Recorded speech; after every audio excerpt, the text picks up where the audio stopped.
All right, this is it. The final chapter in our journey through the book of Enoch. We've gone through the main story, but now we're going off the map. We're diving into the shadows, the stuff that was lost, hidden, and, as some would say, maybe even forbidden on purpose. So let me just throw this out there.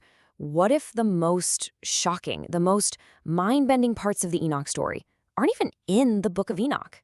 Think about that. What if the main book is just the tip of the iceberg and the really wild stuff was kept from us? Yeah, we're going way beyond the main book today. You've got to stop thinking of Enoch as just one book. It's more like the centerpiece of a whole hidden library. And this library, it tells a much, much darker and stranger story about our ancient past. The word for this stuff is apocrypha. It's Greek for hidden or secret. And we're not talking about little footnotes here, we're talking about entire books. Books that were once sacred, but then condemned. Hidden away because somebody decided their contents were just too explosive, too controversial for you and me to read. You know, for the longest time, a lot of scholars just blew off the Book of Enoch. They called it a fake, something written way, way later. But then, in the 1940s, something incredible happened, the Dead Sea Scrolls. Tucked away in those caves, they found pieces of Enoch itself. And just like that, boom. It proved without a shadow of a doubt, this book was legit. It was ancient. But here's where it gets really interesting. It wasn't just Enoch in those scrolls. There was something else. Another text. And this one, well, it tells the same story, but from a completely different perspective. From the side of the monsters. So you see, those caves at Qumran weren't just a hiding spot for one book. It was a whole library of this stuff. They found something called the Book of Jubilees, and, crucially for what we're talking about today, they found fragments of a book that was thought to be lost forever, the Book of the Giants. And check this out. This quote is pulled right from those ancient fragments. It's Enoch speaking, but he's not talking to people. Oh no. This is a direct message, a final judgment, handed down to the fallen angels and their giant hybrid kids. So imagine scholars like detectives piecing together these ancient, busted-up fragments. What they uncovered was the horrifying narrative of the Book of the Giants. And it's not just a repeat of Enoch's story. Nope, this one fills in all the gory details of what these giants were actually doing down here on Earth. The story plays out like some kind of cosmic horror movie. First, you have their creation, this unholy union. Then they start growing and growing until they're these massive beings. They get corrupted, they start devouring every single thing humanity has. And when that's not enough, well, that's when they turn on us. Total violence, total consumption. It's no wonder the earth itself cried out against them. And the book doesn't pull any punches. It gets brutally specific. It says they went on a rampage against everything. Birds, animals, reptiles, fish. Nothing was safe. And when they ran out of other things to eat, they started eating each other, devouring their own flesh and drinking the blood. It's just unbelievably dark. And you know what's wild? We might actually have pictures of this. Take a look at the Sumerian tablet. You've got these huge royal-looking figures, and they're being served by normal-sized humans. It's a perfect visual for the story, right? Humanity starts out worshiping these powerful beings and ends up on the menu. Okay, so you'd think the story ends there, right? The flood comes, the giants are wiped out, the end. But no, not even close.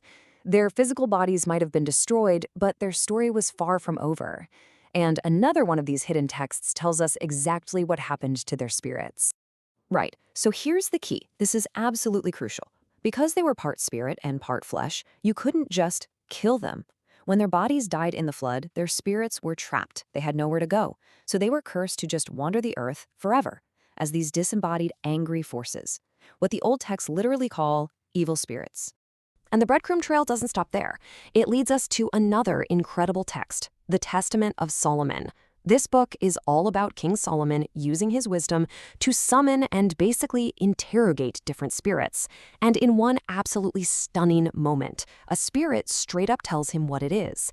It says it's the spirit of a giant man who died back in the Great Massacre. Think about it. This text is basically an ancient field guide to demonology. King Solomon isn't just bossing these things around, he's asking them questions, finding out their origins. And the connection it draws is crystal clear. The things people in his day called demons, They were the ghosts of the Nephilim, the leftover spirits from the time of Enoch. So, okay, we've got all these incredible texts, but for people who believe this story is real history, it doesn't stop there. They point to two other things: physical evidence dug up from the ground, and echoes of this same story in other ancient scriptures. For more than 100 years, these strange stories have been popping up from all over the globe. People digging up gigantic human skeletons. We're talking massive. And sometimes they're found with huge weapons and armor to match. Officially, these things get slapped with a label like out-of-place artifacts. Basically, we don't know what this is and it messes up our timeline. But here's the kicker.